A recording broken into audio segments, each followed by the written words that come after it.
Praise Lord brothers and sisters. దేవుని మహాకృపను బట్టి మరి ఒక వారం ఈ విధంగా మనందరం కూడా బైబిల్ స్టడీలో మరి జాయిన్ అవ్వడానికి దేవుడుచుకున్న కృపను బట్టి దేవునికి వందనాలు స్తుతులు స్తోత్రాలు చెల్లించుకుంటున్నాం.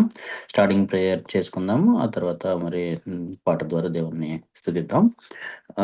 ప్రార్థన చేసుకుందామండి. పరిశుద్ధుడా, ప్రేమ నమ్మకమైన తండ్రి, మహోన్నతుడా, మహాగణుడా, ఆశ్చర్యకరుడా, ఆలోచనకర్త, కృపగల తండ్రి, ఆకాశం పట్టుచాలను దేవా, నీకే వందనము స్తుతులు స్తోత్రం చెల్లించుకుంటున్నాం తండ్రి. మహా గొప్ప దేవునిగా మా జీవితాల్లో ఉంటూ నాయన నడిపిస్తున్న విధానం బట్టి వందనాలు చెల్లించుకుంటున్నాం తండ్రి.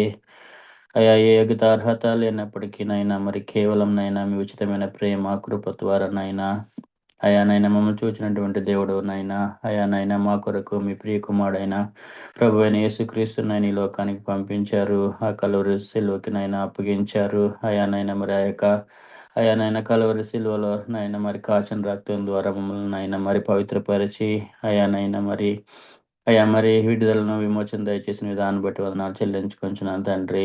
అంతేకాకుండా సంఘంలో చేర్చి అయా నైనా మరి అయా క్రీస్తు స్వారూప్యంలోకి రావడానికి నాయన మమ్మల్ని పురికొల్పుతున్న విధానం బట్టి మీ యొక్క వాక్యం ద్వారా హెచ్చరిస్తున్న విధానం బట్టి సరిచేస్తున్న విధానం బట్టి అయా మీకే వందనాలు స్తుతులు స్తోత్రం చెల్లించుకుంటున్నాం తండ్రి. అయా నైనా మరి ఏ విధంగానైనా మరి బైబిల్ స్టడీ ద్వారా ఎన్నో నైనా మరి అయా గొప్ప సంగతులనైనా మరి మీ యొక్క వాక్యం ద్వారా నైనా మరి మాకు బోధిస్తున్న విధానం బట్టి వందనాలు చెల్లించుకుంటున్నాం తండ్రి. అయా మరి అయా ఈ యొక్క బైబిల్ స్టడీని కూడా మీరే జ్ఞాపకం చేసుకోండి, కృప చూపించండి. అయా చేరి వచ్చిన ప్రతి ఒక్కరిని బట్టి వందనాలు చెల్లించుకుంటున్నాం తండ్రి. అయా నైనా మరి అదేవిధంగా ఇంకెవరైతే జాయిన్ అవ్వాలో వారు కూడా త్వరగా జాయిన్ అవ్వడానికి మీరే కృప చూపించండి.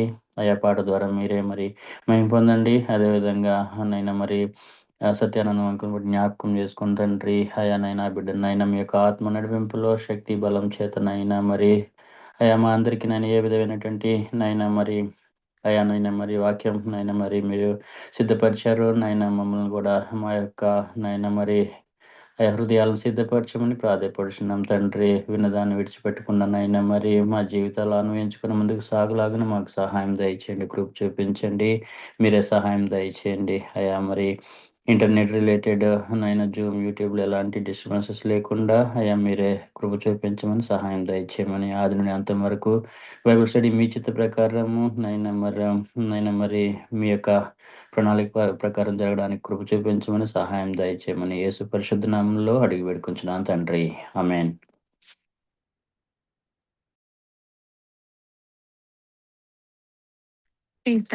బ్రదర్స్ అండ్ సిస్టర్స్, మనందరికీ తెలిసిన సాంగే కలిసి పాడుకుందామండి.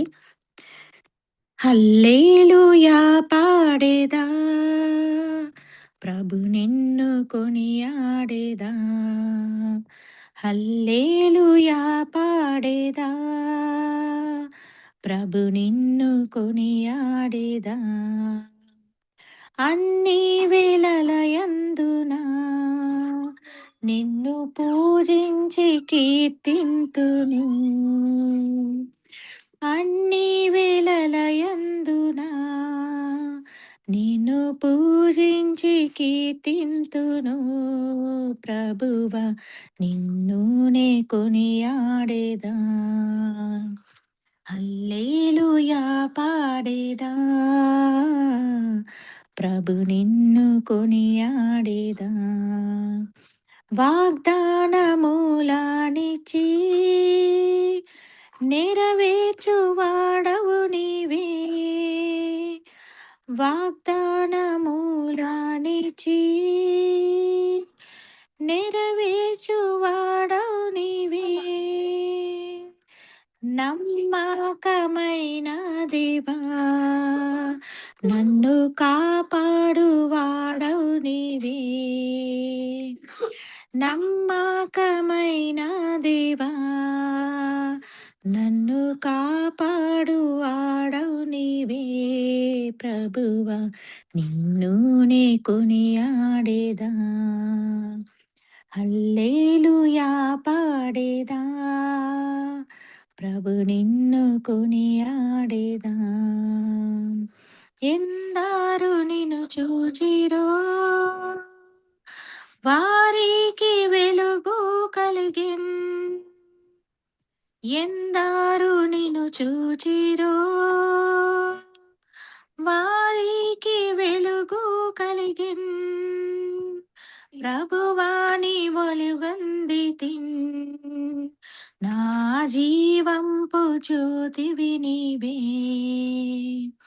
ప్రభువాని వెలుగొందితిన్ నా జీవంపు జ్యోతివి నీవే ప్రభువా నిన్ను నీ కొనియాడేదా హల్లెలూయా పాడేదా ప్రభు నిన్ను కొనియాడేదా హల్లెలూయా పాడేదా ప్రభు నిన్ను కొనియాడేదా. చేస్తాం. మన మధ్యలో సత్యానంద్ అంకుల్ ఉన్నారు. అంకుల్ మరి దేవుని వాక్యాన్ని మనతో పంచుకుంటారు. ప్రైజ్ లార్డ్ అండి అందరికి. నా మాట వినపడుతుందా? ఎస్ వినపడుతుంది కదా? వినపడుతుంది. కొంచెం లో ఉంది, బట్ వినపడుతుంది. సరే సరే సరే. మన సార్వత్రిక వాగ్దానంలో నుండి యెహోషువ గ్రంథము 1వ అధ్యాయము 9వ వచనం. Jashuva chapter 1 versus 9. నేను నీకు ఆజ్ఞ ఇచ్చిన్నాను కదా, నిబ్బరము కలిగి ధైర్యముగా నుండము, దిగులు పడకము, జడియకుము. నీవు నడుచు మార్గమంతటిలో నీ దేవుడైన యెహోవా నీకు తోడై యుండును. యెహోషువ గ్రంథము 7వ అధ్యాయము 19వ వచనాన్ని కూడా చదువుకుందాం. యెహోషువ గ్రంథము 7వ అధ్యాయము 19వ వచనాన్ని అందరం కలిసి చదువుకుందాం. అప్పుడు యెహోషువ ఆకానుతో, నా కుమారుడా, ఇశ్రాయేలుల దేవుడైన యెహోవాకు మహిమ చెల్లించి ఆయన ఎదుట ఒప్పుకొని నీవు చేసిన దానిని మరుగు చేయక నాకు తెలుపుమని నిన్ను వేడుకొనుచున్నానని చెప్పగా, ఆకాను యెహోషువతో, ఇశ్రాయేలు దేవుడైన యెహోవాకు విరోధముగా నేను పాపము చేసినది నిజము. ఇక్కడ మనకు కావలసిన మాట ఏమంటే, అప్పుడు యెహోషువ ఆకానుతో, నా కుమారుడా, ఇశ్రాయేలు దేవుడైన యెహోవాకు మహిమను చెల్లించి, యెహోవాకు మహిమను చెల్లించుట. ప్రార్థన. ప్రేమగల మా ప్రియ పరలోకపు తండ్రి, మీ ఘనమైన శ్రేష్టమైన ఉన్నతమైన నామమును బట్టి వందనాలు చెల్లిస్తున్నాను. దేవా, మరి యేసు ప్రభువారిలో మీరు కనికరించి మీరు మాకు ఇచ్చిన రక్షణ భాగ్యం కొరకే మరొకసారి వందనాలు చెల్లిస్తున్నాను. మరి సాయంకాల సమయంలో సహోదరులతో కలిసి నాకు ఇచ్చిన ఈ సహవాసం కొరకే వందనాలు చెల్లిస్తున్నా. దేవా, మరి ఈ సమయంలో ఈ బైబిల్ స్టడీలో దేవా, మరి ఆకాను జీవితంలో నా తండ్రి మీకు మహిమ లేదు దేవా, కానీ నా తండ్రి నాయన ఇశ్రాయేలు దేవుడైన యెహోవాకు మహిమ చెల్లించి అనే మాట మీద ఈ రోజు మరి బైబిల్ స్టడీ మరి నాయన జరిగించాలని ఆశపడుతుండగా, ప్రభువా నేను వట్టి వాడను దేవా, జ్ఞానం లేని వాడను నాయన. చదువుడికైతే చదివాను, దాన్ని ఎలా వివరించాలన్నాయ దే జ్ఞానము లేదు తండ్రి. కనికరించి మీ యొక్క పరలోకపు సింహాసనము నుండి మీరేమైనా అనుగ్రహిస్తే తప్ప నేను ఏమీ బోధించలేనని, నేను నిష్ప్రయోజకుడినని, అసమర్థుడని మీ పాదాల చెంత ఒప్పుకుంటున్నాను. అంతేకాదు సారి తొలిపోయి తప్పిపోయి గాయపరిచి దుఃఖపరచు వాడను. నిన్ను క్షమించుము, అంగీకరించుము. యోహాను సువార్త 3:34 ప్రకారం కొలతలేని ఆత్మను అనుగ్రహించుము. ఈ యొక్క వాక్య భాగం ద్వారా మేము కూడా గొప్ప ఆత్మీయ మేలు పొందడానికి కృపనిమ్మని కోరుకుంటూ, ఎలాగున మా జీవితాల్లో మీకు మహిమ తేవాలో మాకు నేర్పించి సహాయపడమని యేసు ప్రభువారి యొక్క శ్రేష్టమైన నామములో అడిగి వేడుకుంటున్నాను తండ్రి. ఆమేన్.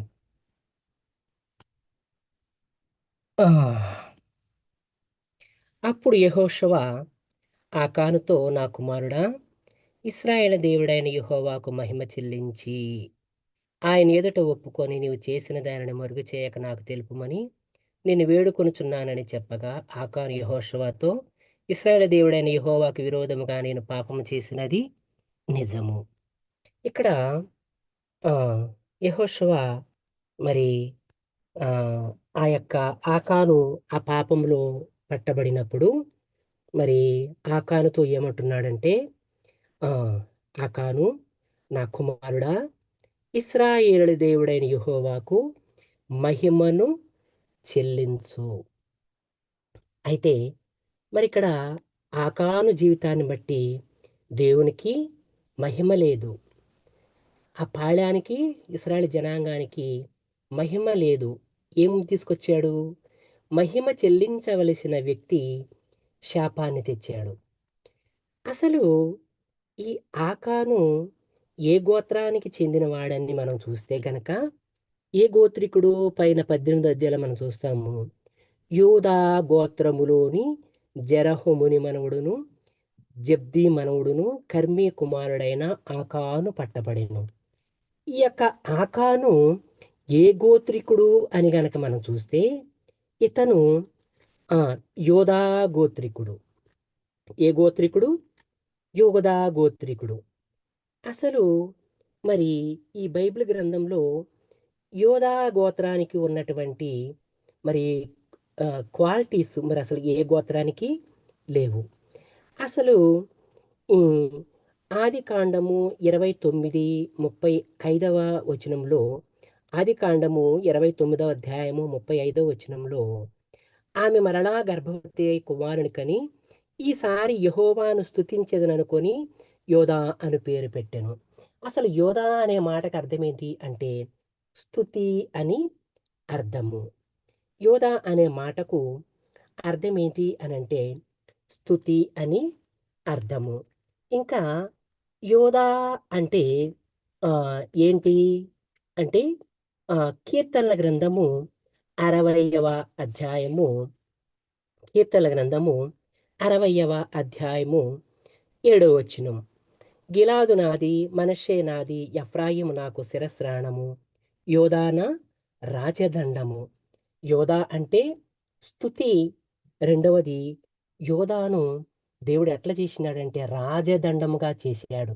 అంటే ఒక రాజు చేతిలో ఆ దండానికి ఎంత పవర్ఫుల్ ఉంటుందో ఈ యోధాని ఏం చేశాడు, అలాగున మరి యోధాన రాజదండము అని చెప్తూ వచ్చాడు. ఇంకా చూస్తే మరి ఈ యోధా ఎట్లాంటి వాడు అని చూస్తే మొదటి దినవృత్తాంతాల గ్రంథము 5వ అధ్యాయము 2వ వచనం. మొదటి దినవృత్తాంతాల గ్రంథము 5వ అధ్యాయము 2వ వచనం. యోధా తన సహోదరులందరికంటే హెచ్చిన వాడాయను, అతని నుండి ప్రముఖుడు బయలు వెడలెను. ఏంటంట, ఈ యోధా తన సహోదరులందరికంటే దేవుడు అతనిని హెచ్చించినాడు.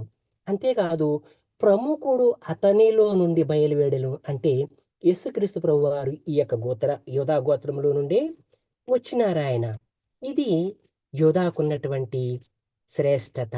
ఇంకా చూస్తే యోధాకున్నటువంటి శ్రేష్టత ఏంటి అని కనుక మనం చూస్తే అదే కీర్తనల గ్రంథము 69వ అధ్యాయమ 76వ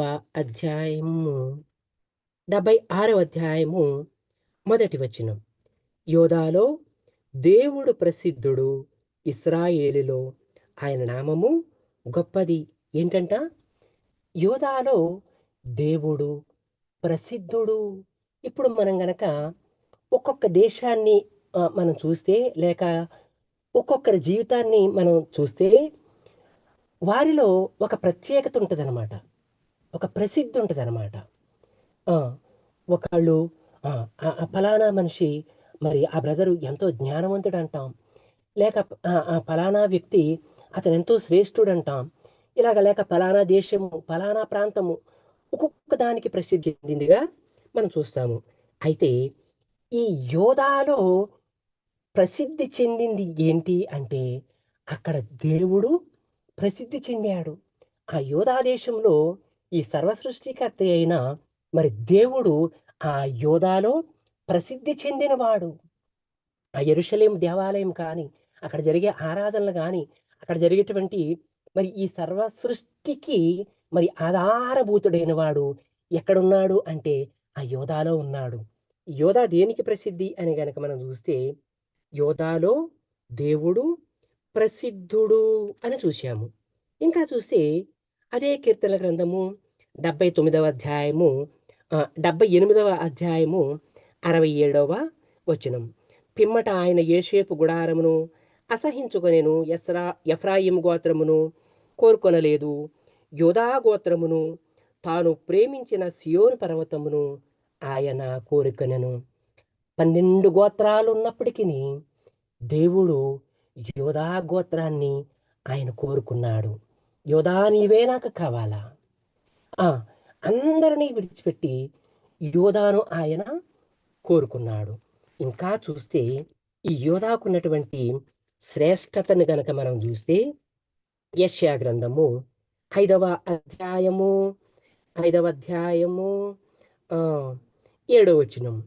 ఇశ్రాయేలు వంశము సైన్యములకు అధిపతి యెహోవా ద్రాక్ష తోట,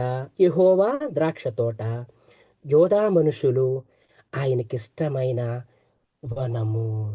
చూసారా? ఇంకా మనం చూస్తే మరి అమీకా గ్రంథము 5:2లో బెత్లహేము ఎఫ్రాతా యోధా ప్రధానులో నీవు స్వల్పగ్రామమైనప్పటికీ ఇశ్రాయేలు రాజు నీలో నుండి వచ్చును. ఇలా చూస్తే మరి ఈ యోధాకి ఉన్నటువంటి ఆధిక్యతలు, ఎన్ని ఆధిక్యతలు!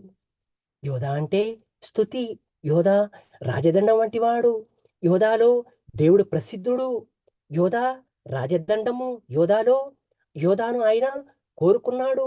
యోధా తన సహోదరులందరికంటే హెచ్చైన వాడు.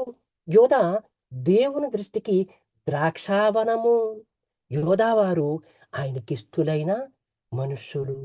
ఇలా చూస్తే మరి ఈ యోధా గోత్రములో పుట్టిన మరి ఈ ఆకానుకి ఎన్ని శ్రేష్టతలున్నాయి! ఈ యోధా గోత్రికుడైన ఈ ఆకానుకు ఎన్ని శ్రేష్టతలున్నాయి! ఇంకా చూస్తే హోషేయ గ్రంథము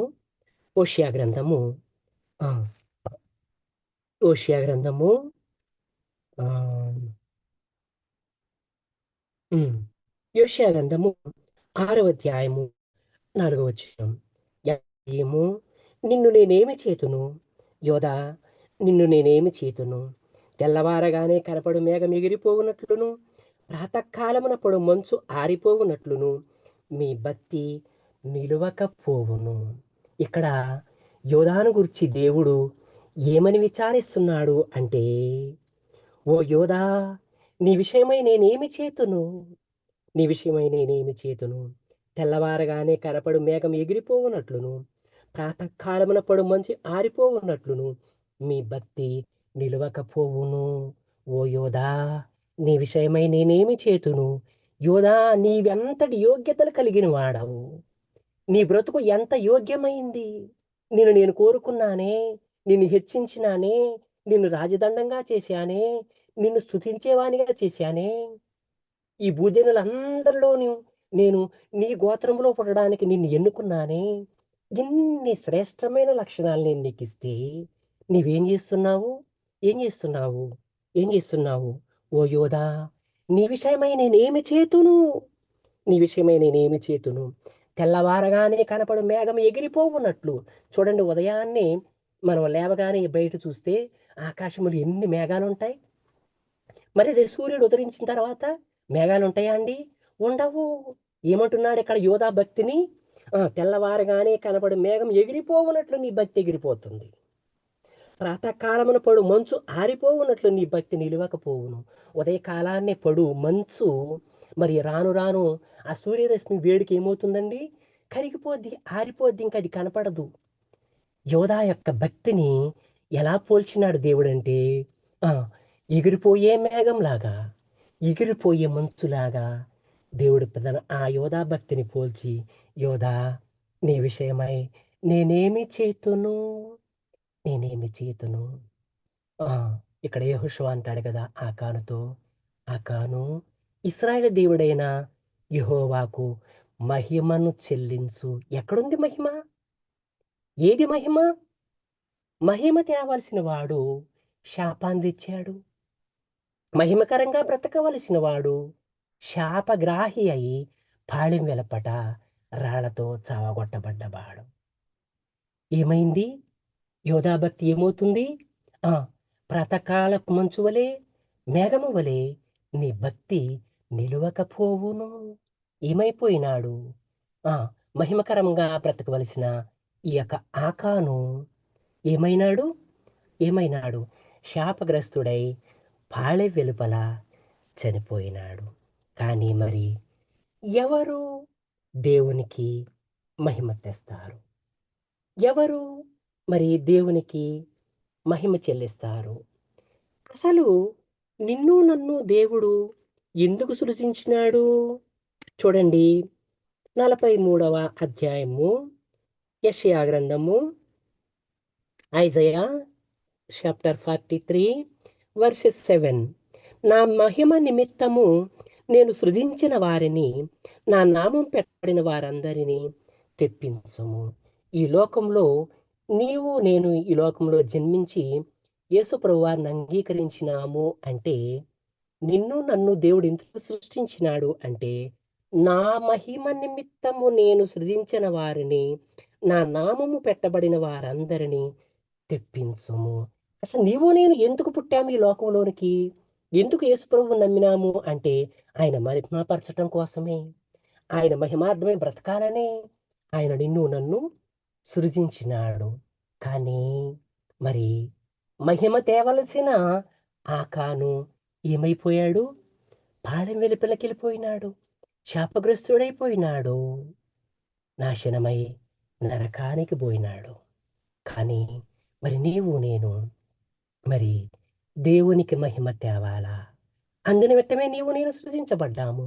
మరి దేవునికి మహిమ తేవాలి అంటే ఎవరు ఈ లోకంలో దేవునికి మహిమ తెచ్చేవారు? ఎవరి ద్వారా ఆయనకు మహిమ కలుగుతుంది అని గనక మనం చూస్తే, ప్రకటన గ్రంథము 16వ అధ్యాయము, ఎవరు ఈ లోకంలో దేవునిని మహిమపరచగలరు? ఎవరు దేవునికి మహిమకరంగా ఈ లోకంలో జీవిస్తారు అని మనం చూస్తే గనక, ప్రకటన గ్రంథము 16వ అధ్యాయము 8వ వచనం, 4వ దూత తన పాత్రను సూర్యుని మీద కుమ్మరింపగా, మనుషులను అగ్నితో కాల్చుటకు సూర్యునికి అధికారం ఇయ్యబడెను. కాగా మనుషులు తీవ్రమైన వేడిమితో కాలిపోయి ఈ తెగుళ్ల చేత అధికారము గల దేవుని నామము దూషించిరి గాని ఆయనను మహిమపరచున్నట్లు వారు మారు మనసు పొందిన వారు కారు.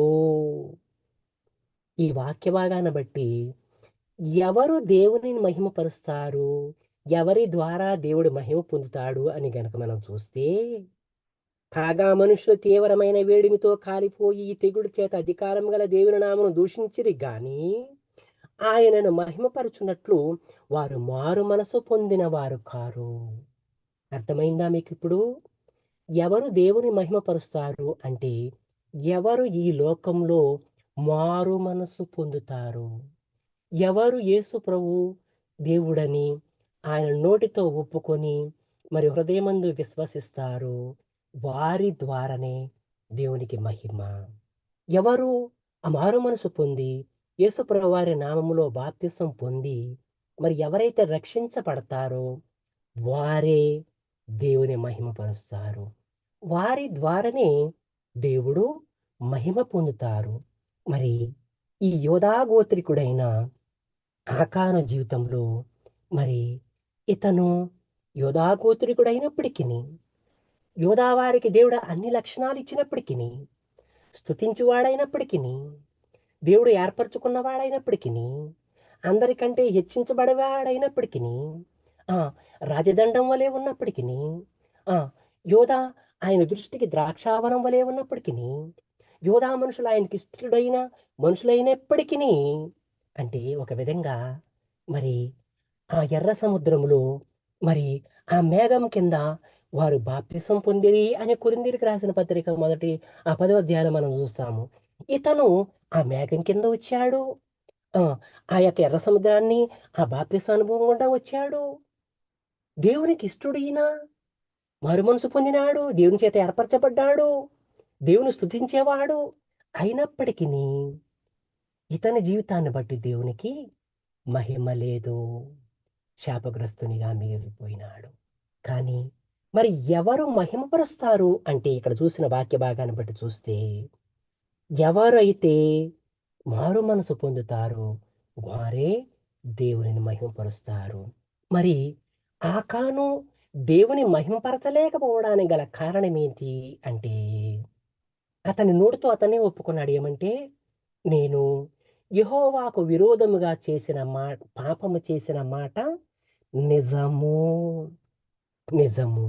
ఒకవేళ మనం రక్షణ పొందినా, బాప్తిసం పొందినా, మారు మనసు పొందినా, ఆ!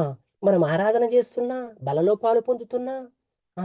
మరి బైబిల్ స్టడీలో ఉంటున్నా, మరి సువార్త కూడికలకు చేస్తున్నా, ఏం చేస్తున్నా, మనలో గనక పాపం ఉన్నట్లయితే, మన ద్వారా దేవుడు మహిమ పొందలేడు.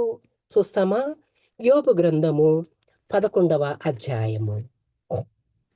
యోబు గ్రంథము 11వ అధ్యాయము. ఆ! యోబు గ్రంథము చాప్టర్ 11 వర్సెస్ 14. యోబు గ్రంథము 11వ అధ్యాయము 14వ వచనం. పాపము నీ చేతిలో నుండుట చూచి నీవు దానిని విడిచిన ఎడల, నీ గుడారంలో నుండి దుర్మార్గతను నీవు కొట్టివేసిన ఎడల, నిశ్చయముగా నిర్దోషివై నీవు సంతోషించదవు, నిర్భయుడివై నీవు స్థిరపడి ఉందువు, నిశ్చయముగా నీ దురదృష్టం నీవు మరచెదవు, దాటిపోయిన పారు నీటిని జ్ఞాపకం చేసినట్లు నీవు దానిని జ్ఞాపకం చేసుకునేదవు. అప్పుడు నీ బ్రతుకు మధ్యాహ్నకాల తేజస్సు కంటే అధికముగా ప్రకాశించును, చీకటి కమ్మినను అది అరుణోదయం వలె కాంతిగా నుండును అంటున్నాడు. ఏంటంటండి? పాపము నీ చేతిలో నుండుట చూచి నీవు దానిని విడిచిన ఎడల, నీ గుడారములో నుండి దుర్మార్గతను నీవు కొట్టివేసిన ఎడల. పాపము ఆకాను తన చేతిలో పాపం విడిచిపెట్టలేకపోయినాడు. తన గుడారంలో ఉన్నటువంటి ఆ శాపగ్రస్తమైన దానిని తీసివేసుకోలేకపోయినాడు. కారణాన్ని బట్టి దేవుని మహింపరచలేకపోయినాడు, శాపగ్రస్తుడైపోయినాడు. విడిచిపెడితే ఎట్లుంటామంట? నీ బ్రతుకు మధ్యాహ్నకాల తేజస్సు కంటే అధికముగా ప్రకాశించును, చీకటి కమ్మిన అది అరుణోదయం వలె కాంతిగా నుండును. మనం విడిచిపెడితే ఇట్లుంటామంట. కానీ మనం ఏం చేస్తున్నామంటే, ఈ పాపాన్ని విడిచిపెట్టలేకపోతున్నాము. అసలు ఈ పాపము మనిషిని ఏం చేస్తుంది? ఈ పాపము మనిషిని ఏం చేస్తుంది? మనిషిని ఈ పాపము ఎలా స్వాధీనం చేసుకొని మానవుని మరి శాపగ్రస్తునిగా చేస్తుందో ఒక 6 విషయాలుగా, 6 గాని 7 గాని నేను త్వరగా చూపిస్తాను. చూడండి.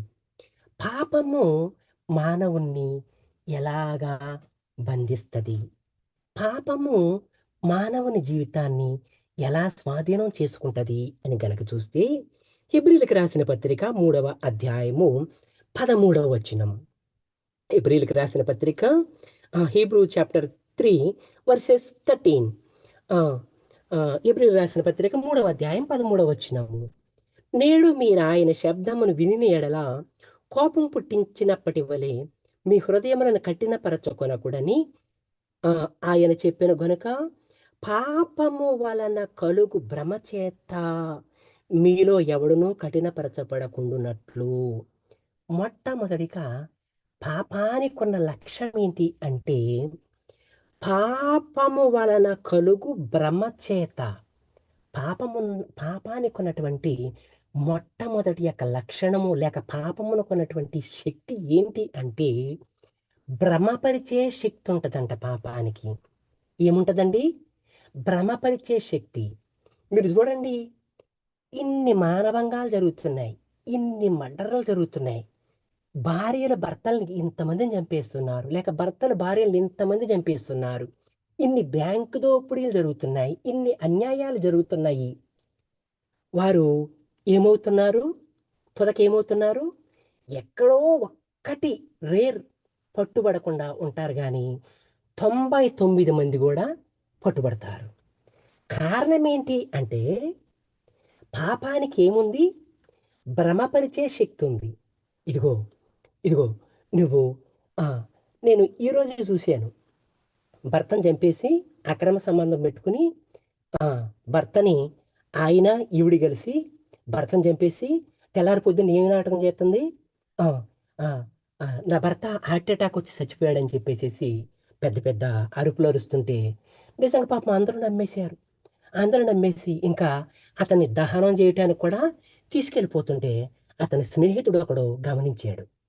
ఏంటి ఈ భర్త లేని సమయంలో ఇతడు రావడం, పోవడం ఈ చుట్టుపక్కల వారు గ్రహించి ఏంటో ఇది అనుమానంగా ఉందని చెప్పేసి ఆపారు దాన్ని. ఆపి పోలీస్ స్టేషన్కి ఫోన్ చేస్తే ఆ పోలీసులు వచ్చి ఆ అమ్మగారిని మరి తనదైన శైలిలో మరి విచారించగా మొత్తం నేరాన్ని ఒప్పేసుకుంది. కానీ ఏమనుకుంది ఈమె, నేను ఇలా చేసి ఇలా చేసి ఇలా చేసి ఇలా చేసేస్తే నేను పట్టుబడను, నేను దొరకను. పాపం నిజంగా ఆమె అలా చెయ్యాలనుకోదు. కానీ పాపానికి ఉన్న శక్తి ఏంటంటే అలా భ్రమపరుస్తుంది అనమాట. నువ్వు ఇలా చేసి ఇలా చెయ్యి, ఇలా చేస్తే ఇలా చెయ్యి, ఇలా చేసి ఇలా చేసేసి అనుకో, నువ్వు ఇంకా పట్టుబడవు. అది పాపానికి ఉన్నటువంటి శక్తి. కాబట్టే మానవులు ఇన్ని పాపాలు చేస్తారు. ఏం కాదు, ఇలా చేసి ఇలా చేసి ఇలా చేసేవనుకో అసలు నీవు ఇంకా దొరకవు, నీ పట్టుబడవు, నువ్వు చక్కగా తప్పించేసుకుంటావు. ఏంటంటే పాపమున వలన కలుగు భ్రమ. పాపానికున్న శక్తి ఏంటంటే మానవుడు పాపం చేయటానికి భయపడతాడు. కానీ ఈ శక్తి ఏం చేస్తుందంటే మానవుణ్ణి బలపరిచి భ్రమపరుస్తుందంటే ఎందుకు నువ్వు కాదంటావు, ఎందుకు నువ్వు కాదంటావు, ఎందుకు నువ్వు చేయలేవు, నువ్వు చేయగలవు, నువ్వు తప్పించుకుంటావు అనే భ్రమ కలిగిస్తుందంట. ఈ వచన ప్రకారము ఏంటంట, పాపము వలన కలుగు భ్రమ చేత. పాపానికి మొదటి మొట్టడ ఉన్న లక్షణం ఏంటంటే భ్రమపరిచే లక్షణం. కాబట్టి మనం దొంగతనం చేయడానికైనా, వ్యభిచారం చేయడానికైనా, ఏ పని చేయడానికైనా మనం తప్పించుకుంటాము అనే భ్రమ మనకి పాపము. పాపానికి ఉన్న శక్తి అది. కాబట్టి పాపానికి ఉన్న లక్షణం ఏంటంటే భ్రమ. రెండవ లక్షణం చూస్తామా, యోహాను సువార్త 8:34. పాపానికి ఉన్నటువంటి లక్షణము 8వ యోహాను సువార్త జాన్ చాప్టర్ 8:34. యోహాను సువార్త 8:34.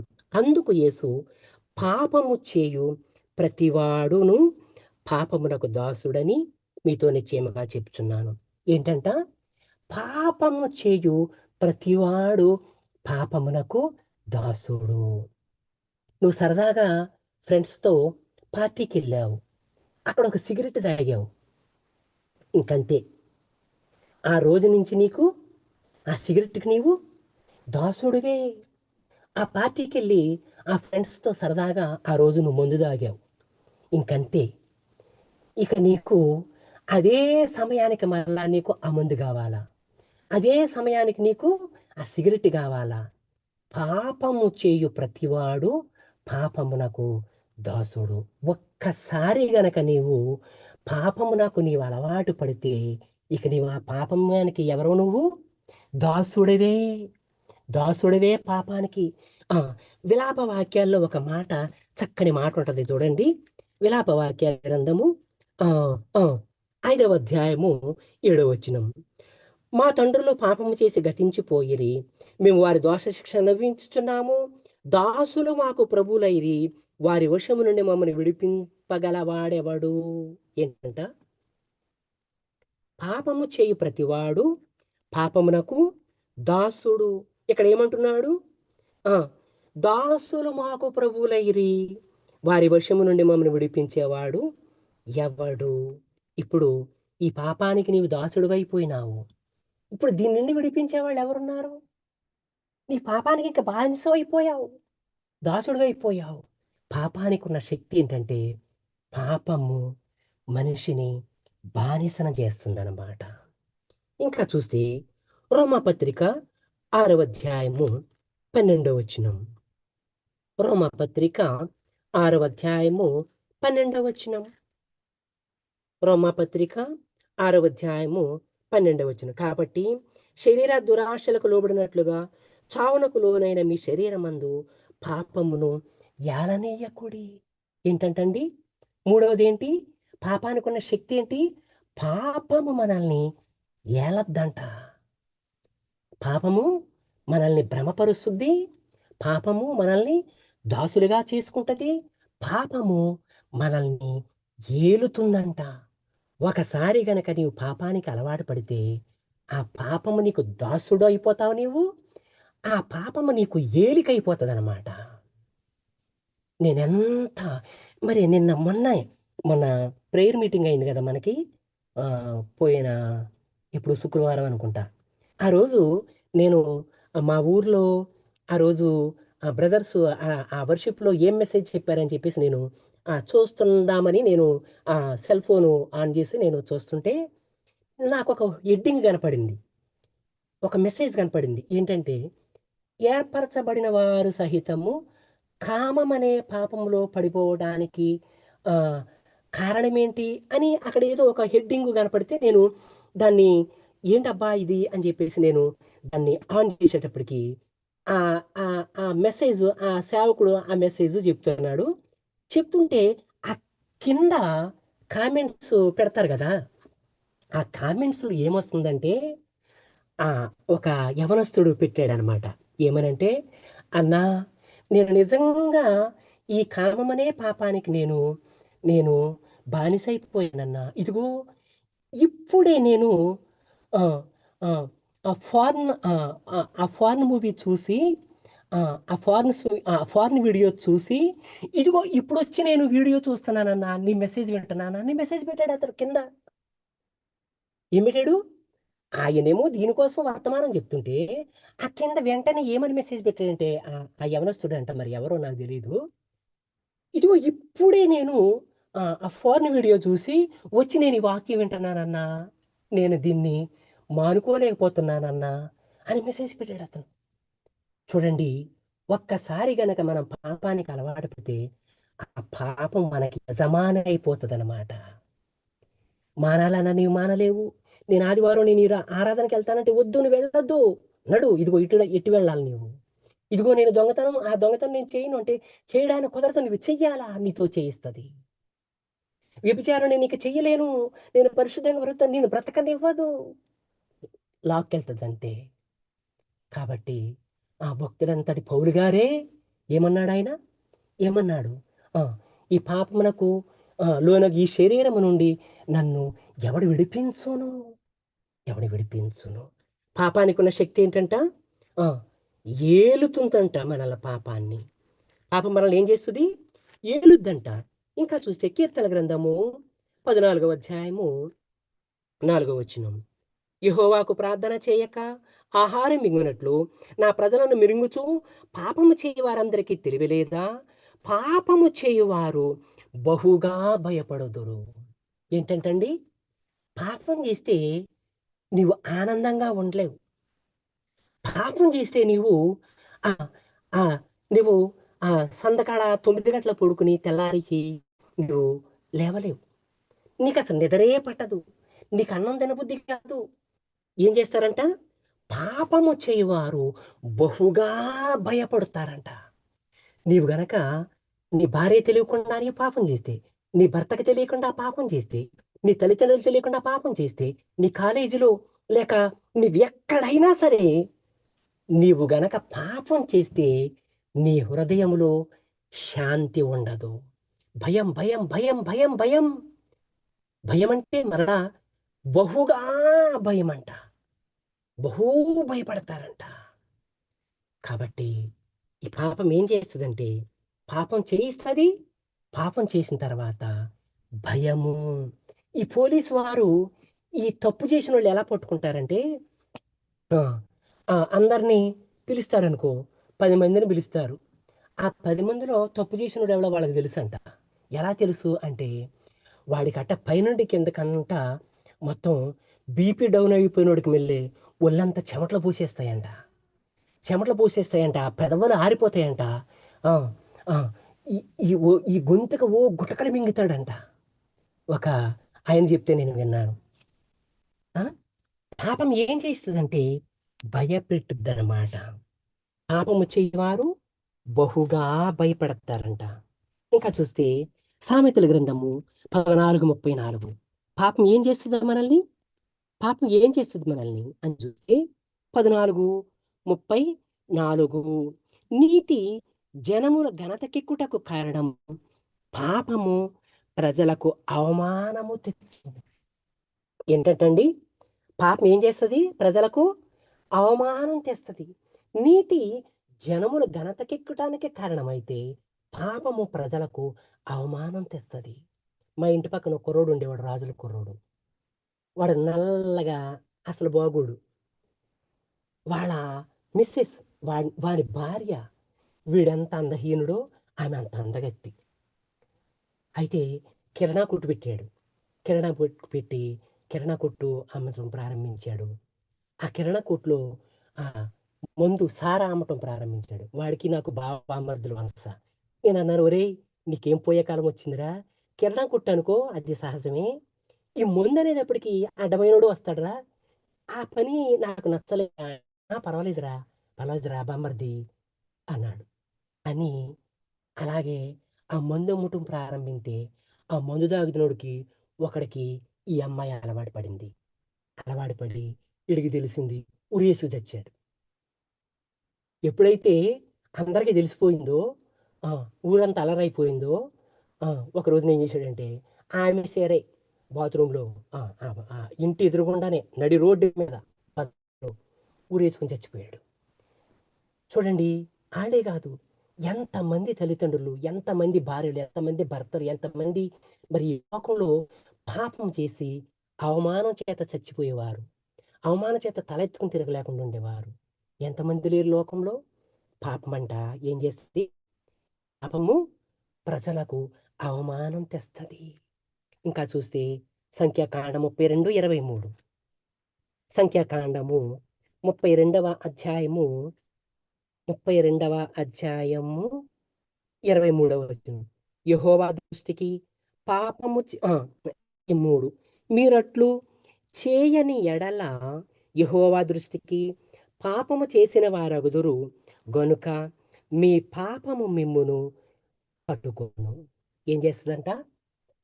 మనము ఏ పాపం అయితే చేస్తామో ఆ పాపమే మనల్ని పట్టిస్తుందంట. ఏం చేస్తుందండి? పాపం ఎప్పటి ప్రోత్సహిస్తుంది. తీరా పాపం చేసిన తర్వాత ఆ పాపమే మనల్ని పట్టిస్తుందంట. చూడండి, దానికి అసలు ఎంత తెలివితేటలో, ఎంత మరి మానవుల్ని అసలు ఎలాగ ఆడిస్తుందో చూడండి పాపము. మనం చదువుకున్నాం కదా, అసలు ఎంత బాగుందో ఈ మాట. మీరు అట్లు చేయని ఎడల యెహోవా దృష్టికి పాపము చేసిన వారగుదురు గనుక మీ పాపమును పట్టుకొనును. అనుకుంటారంతే, పాపం చేసి నేను తప్పించుకోవచ్చు అనుకుంటారు. కానీ ఎవల్లా కాదు, ఏదో ఒక చిన్న క్లూ అక్కడ వదిలిపెడతాడు, దాన్ని బట్టి దొరికిపోతాడు. ఒక ఇద్దరు అన్నదమ్ములు ఉన్నారంట. ఇద్దరు అన్నదమ్ములు ఉంటే పాపము ఈ తమ్ముడికి దురాశ కలిగిపోయింది. ఏంటంటే అన్నగారికి పిల్లలు లేరు. ఎందుకు వీడిని చంపేస్తే ఈ ఆస్తి అంతా నాకే వస్తుంది, అన్నగారిని చంపేసి ఇంట్లోనే ఆ వాడింట్లోనే గొయ్యి తవ్వేసి ఆ గోతులు కప్పెట్టేస్తే ఏమైపోయాడు. వదిన గారు అడుగుతుంది, బాబా ఏడి మీ అన్నయ్య? రాలేదయ్యా, ఎక్కడికో వెళ్ళాడు.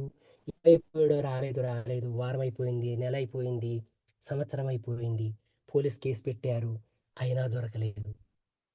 2 సంవత్సరాలు అయిపోయింది. ఆ పాత కేసు ఫైల్ చేసిన ఆ ఎస్ఐ గారు కూడా ట్రాన్స్ఫర్ అయిపోయి ఇంకో వాడికి వెళ్ళిపోయాడు. సరే, కొత్త ఎస్ఐ గారు వచ్చాడు. కొత్త ఎస్ఐ గారు వచ్చిన తర్వాత మరి ఈ పాతయన్ని వీళ్ళు మళ్ళా చేసుకుంటారు కదా, అలా చేసుకుని చూస్తున్నప్పుడు ఈ మిస్టరీ కేసు ఒకటి ఇలాగా మిగిలిపోయింది. ఏంటి ఇది? ఇతను మిస్టరీగా ఉండిపోయాడు, ఈ కేసు ఏమైంది అని చెప్పేసి ఈ కేసు బాపతి ఫైల్ చేసి చూస్తే ఇది ఏ ఊరంటే పలానా, ఎవరంటే పలానా వచ్చాడు. ఒక రోజు వస్తే ఆయన ఇల్లు ఇదేనా అంటే ఇల్లుదే అన్నారు. మరి ఆయన చనిపోయాడు, ఆయన మరి కనపడకుండా పోయాడు అని చెప్పేసి కేసు పెట్టారు కదా, మరి మేము దాన్ని వాకప్ చేయడానికి వచ్చాము. అవునండి, సంవత్సరం వెళ్ళిపోయింది, 2వ సంవత్సరం అండి, మా అన్నయ్య చనిపోయాడు, ఎక్కడికి వెళ్ళిపోయాడో లేదండి, ఎవరు తెలియదండి, అసలు ఏమైపోయాడో పోయినో లేదండి అని మళ్ళీ చెప్పాడు. సరేలేమని చెప్పేసి ఆ ఎస్ఐ గారికి అతను కుర్చీ ఇస్తే కుర్చీలో కూర్చున్నాడంట. కుర్చీలో కూర్చుంటే, కుర్చీలో కూర్చుని అసలు ఏమై ఉన్నట్టు, ఏమయ్యాడు ఈయన, ఏమైనట్టు అని చెప్పేసి అతను ఈ గడ్డం కింద చేతులేసుకొని అలా చూస్తుంటే, ఆ ఇంటిలో నుంచంట ఒక కండ చీమలు లైను ఒకదాని ఎంట ఒకటి, ఒకదాని ఎంట ఒకటి, ఒకటి లైన్‌గా ఎళ్తున్నాయంట. ఏం చీమలు? కండ చీమలు. కండ చీమలు అంటే పెద్ద పెద్ద చీమలు ఉంటాయి గదా! ఆ చీమలు ఆ ఇంట్లోంచి ఒక రంధ్రంలో నుంచి ఈ చీమలన్నీ గూడా వరుస పెట్టి ఎళ్తున్నాయంట. ఎళ్తున్నప్పుడు చూసాడాయన. తీక్షణంగా చూసేటప్పటికి వాటి నోట్లో ఏదో ఉన్నట్టు గూడా జూసాడు.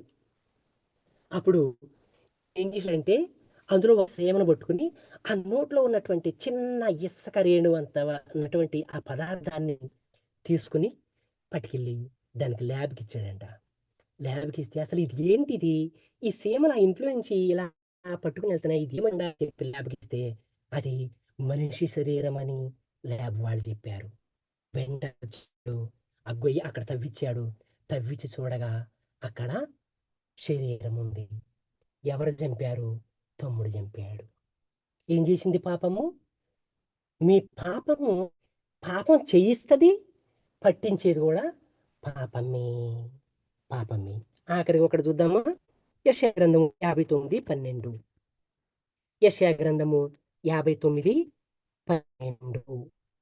యెషయా గ్రంథము 59వ అధ్యాయము 12వ వచనము. ఆహ్, హ్మ్. మేము చేసిన తిరుగుబాటు క్రియలు నీ ఎదుట విస్తరించి ఉన్నవి. మా పాపములు మా మీద సాక్ష్యము పలుకుచున్నవి. మా తిరుగుబాటు క్రియలు మాకు కనబడుచున్నవి. ఏంటంట? మనం చేసిన పాపమే మన మీద సాక్ష్యం పలుకుద్దంట. ఏం పలుకుద్ది? చేసిన పాపమే మన మీద సాక్ష్యము పలుకుతదట. రేపొద్దున ఒకవేళ ఇక్కడ ఈ లోకంలో మనము చేసిన పాపానికి సాక్ష్యం లేకపోవచ్చు. ఒకడు మరుగైపోవచ్చు. కానీ పరలోకంలో ఆ న్యాయ సింహాసనం మీద ఉన్నప్పుడు ఆ! నువ్వు ఏ ఇంట్లో పాపం చేశావో ఆ తలుపే దారబంధాలే సాక్ష్యం చెప్తాయట. లేక బయట ఎక్కడన్నా మరి ఏదైనా పాపం చేసి ఆ! ఆకాశము, భూమి, సూర్య, చంద్రుడు ఇవే ఈ చెట్లు ఇవన్నీ గూడా సాక్ష్యము చెప్పుతాయట. ఏం చెప్తాయి? మన పాపములు మన మీద సాక్ష్యము పలుకును అని అంటున్నాడు. ఇంకా చూస్తే మరి పాపము ఏం చేస్తది? ఆ! ఇర్మియా గ్రంథము 5వ అధ్యాయము 25వ వచనం. మీ దోషమును వాటి క్రమమును తప్పించెను. మీకు మెరుగు కలుగకుండుటకు మీ పాపములే కారణము. కదా! పాపానికున్నటువంటి శక్తి ఎంత గొప్పదో! పాపం ఏం చేస్తది? భ్రమపరుసుద్ది. భ్రమపరుస్తుంది. పాపం ఏం చేసుద్ది? ఆ! నిన్ను పట్టిస్తది. పాపం ఏం చేసుద్ది?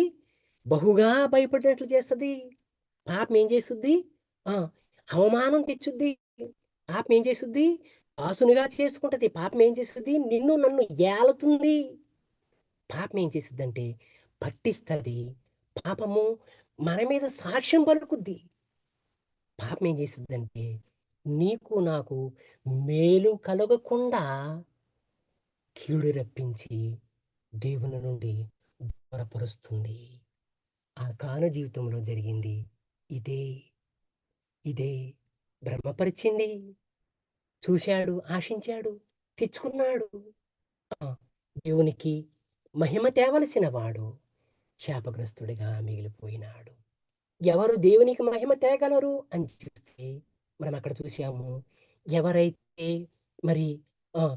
మారు మనస్సు పొంది వారు దేవునిని మహిమపరచేవారు కారు అంటే దేవుని ఎవరైతే మారు మనసు పొందుతారో వారే దేవునిని మహిమపరచగలరు. ఆ మహిమపరచు నిమిత్తమే దేవుడు నిన్ను నన్ను సృష్టించినాడు.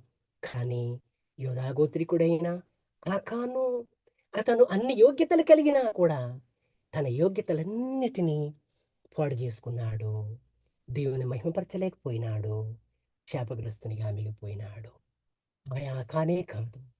ఈనాటి నూతన నిబంధన ఇశ్రాయేలుమైనటి మనము దేవుని స్తుతించే వారము, దేవుని చేత ఏర్పరచబడిన వారము, దేవుడికి ఇష్టమైనటువంటి వారము, దేవుడికి కుమారులం మనము. ఆయన యొక్క ఆ! నిజమైన ద్రాక్షవల్లి ఆయనై ఉంటే, తీగెలు మనమై ఉన్నాము.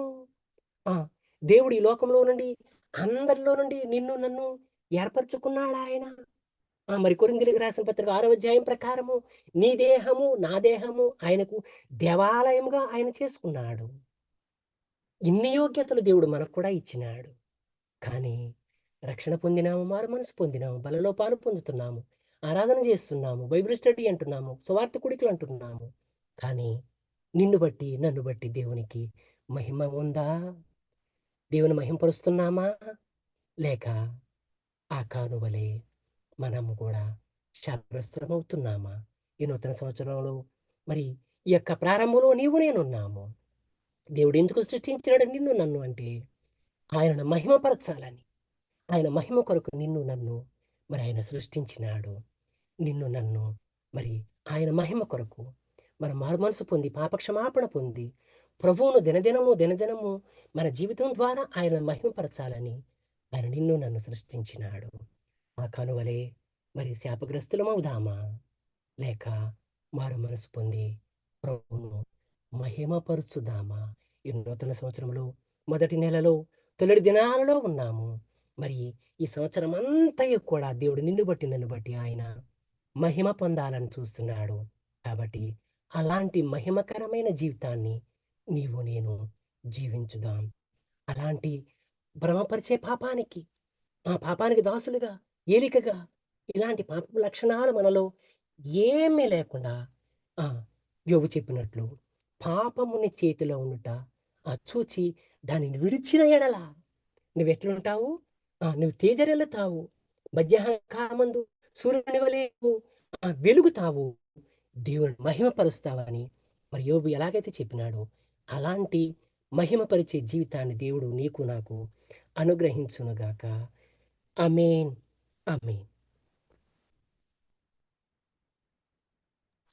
ప్రార్థన చేసుకుందామండి. పరిశుద్ధుడా, ప్రేమ నమ్మకమైన తండ్రి, మహాగణుడా, ఆశ్చర్యకరుడా, ఆలోచనకర్త, కృపగల తండ్రి, సర్వసృష్టికి కారణభూతున్న మహా గొప్ప దేవ, నీకే వందనములు, స్తుతులు, స్తోత్రం చెల్లించుకుంటున్నాం తండ్రి. అయ్యా, మీ దాసుని నిలబెట్టి నైనా మరి ఎంతో శ్రేష్టమైనటువంటి గంభీరమైనటువంటి నైనా మరి వాక్యాన్ని ముందుకు తీసుకొచ్చిన విధానం బట్టి వందనాలు చెల్లించుకుంటున్నాను తండ్రి. ఆకాను జీవితం ద్వారా మాట్లాడిన విధానం బట్టి వందనాలు చెల్లించుకుంటున్నాను తండ్రి. అవునైనా మరి ఆకాను యూదా గోత్రం నుండి వచ్చిన వాడినప్పటికీ నైనా మరి ఆ యొక్క యూదా గోత్రమునైనా అయ్యా మేము స్తుతించే గోత్రం గాను, మరి ఏర్పరిచినటువంటి గోత్రం గాను, ప్రత్యేకమైనదిగా అయ్యా మరి రాజదండముగా ఎంతో పవర్ఫుల్గా ఉన్నటువంటి ఆ గోత్రం నుండి అయ్యా వచ్చిన వ్యక్తిగా ఉన్నప్పటికీ కూడా నాయన మరి అయ్యానైనా మరి తన ద్వారానైనా మరి అయ్యా నాయన తన నోటితోనే తను ఒప్పుకున్న విధానం నాయన అయ్యానైనా మరి మీకు విరోధంగా పాపం చేశాను నాయన మరి అయ్యానైనా ఆ యొక్క పాపం నాయన అయ్యా నేను ఎంత ఘోరమైనదో, ఎంత వ్యాధి కలదో, అయ్యా మా జీవితాలను ఏ విధంగా స్వాధీనం చేసుకుంటుందో ఎంతో సూటిగా స్పష్టంగా మాట్లాడిన విధానం బట్టి వందనాలు చెల్లించుకుంటున్నాం తండ్రి. మా గొప్ప దేవ, మా జీవితాలనైనా మరి అయ్యా మరి ఎన్నోసార్లు నైనా పడిపోయిన వారంగా ఉన్నాము. అయ్యా పాపము నైనా మరి మా యొక్క జీవితాలను ఏలేదిగా ఉంటా ఉంది. అయ్యా మరి అయ్యా మమ్మల్ని జ్ఞాపకం చేసుకుని తండ్రి.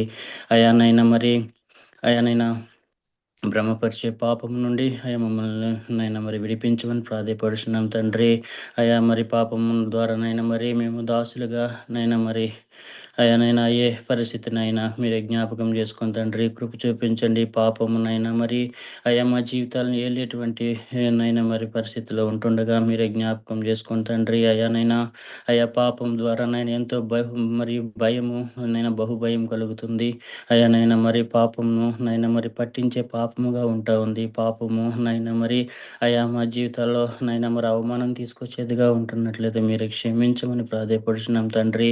అయ్యానైనా మరి మా పాపం నైనా మా మీద సాక్ష్యం పలుకుతుంది అని దేవునికి నైనా మరి అయా దూరం చేస్తుందని, మేలు కలగకుండా నైనా మరి దేవుని నుండి దూరపరుస్తుందని అయినా మరి ఎంతో అయా స్పష్టంగా మాట్లాడిన విధానాన్ని బట్టి వందనాలు చెల్లించుకుంటున్నాం తండ్రి. అయా మరి ఎంత నైనా మరి వాక్యం చదివినా, అయానైనా బైబిల్ స్టడీస్ జాయిన్ అయినా, సేవ చేసిన అయానైనా మరి అయానైనా మరి యొక్క అయా పాపంలో పట్టుబడినట్లయితే అయా నాయన ఎంతో దుర్బలమైనటువంటి పరిస్థితినైనా అయా మరి విన్న వాక్యాన్ని విడిచిపెట్టకుండానైనా మా జీవితాల్లో అన్వయించుకొని అయా పాపంకి దూరంగా ఉండడానికి అయా మరి మీరే కృప చూపించండి, సహాయం దయచేయండి. అయా మరి అయా మనసు లేనటువంటి జీవితం మాలో ఉంటే మీరే అయా నైనా జ్ఞాపకం చేసుకొని క్షమించమని ప్రార్థపడుచున్నాం తండ్రి. ఎప్పుడైతే మరి మారు మనస్సు నైనా కలిగి ఉంటామో ఆ విధంగా మరి మిమ్మల్ని మహింపరిచే వారంగా ఉంటామని నైనా మరి సెలవిచ్చిన విధంగా మా జీవితాల్లో అయా మరి ఎక్కడ తప్పిపోయామో, ఎక్కడ నైనా మరి కొదువ కలిగి ఉందో, మీకు అయిష్టంగా జీవిస్తూ వచ్చామో మిమ్మల్ని నైనా అయా మహింపరచలేనటువంటి అయా మరి స్థితిలో ఉన్నాము. మమ్మల్ని జ్ఞాపకం చేసుకోండి. అయా మమ్మల్ని అయినా మరి సృష్టించింది మిమ్మల్ని మహింపరచడానికని సెలవిచ్చిన విధంగా అయా విధంగా మరి మిమ్మల్ని అయినా మహింపరిచే విధంగా మా జీవితాలను అయా మీ యొక్క వాక్యం మీద కట్టుకోవడానికి మీరే కృప చూపించండి. మీరే సహాయం దయచేయండి. తిరుగుబాటు అయా తనం కలిగినటువంటి మనస్తత్వం నుండి మమ్మల్ని దూరపరచండి. అయా మరి మీ కొరకు జీవించేవారుగానైనా మరి అయా మరి మా హృదయంలో మరి మీకు చోటిచ్చే వారంగా ఉండడానికి మాకు సహాయం దయచేయమని, కృప చూపించమని, అయా మీరే నడిపించమని, సహాయం దయచేయమని ప్రాధేయపడుచున్నాం తండ్రి. చేరువచ్చిన ప్రతి ఒక్కరిని బట్టి వందనాలు.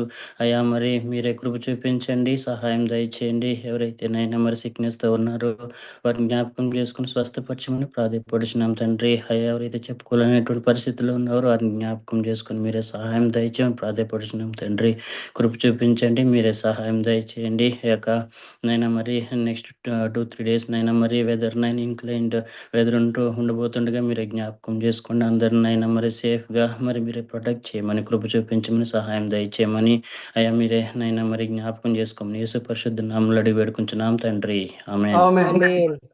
ఆమేన్. అవును, యేసుక్రీస్తు వారి యొక్క కృప, తండ్రి అయిన దేవుని యొక్క ప్రేమ, పరిశుద్ధాత్మ యొక్క నిన్ను సహవాసము